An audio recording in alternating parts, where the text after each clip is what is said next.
Au cœur du centre pénitentiaire de Bordeaux-Gradignan, un sombre tableau se dessine.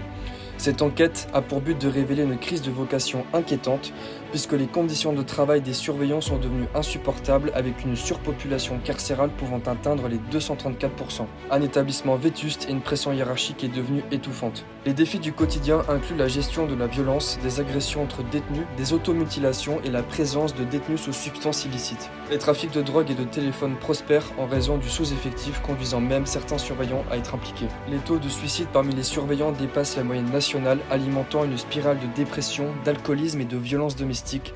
La plupart du temps, les suicides, c'est par pendaison. La plupart du temps, hein, c'est ce que j'ai vu.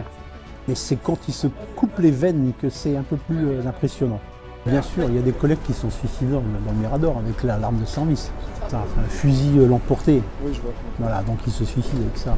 Et à Gradignan, je me souviens très clairement qu'il y a des surveillants qui m'ont confié leur désespoir, leur détresse d'être travailler dans des conditions pareilles. Cette enquête met donc en lumière un système carcéral en crise où la surpopulation, la vétusté et le manque d'effectifs ont poussé les limites du tolérable sur l'avenir du système pénitentiaire français.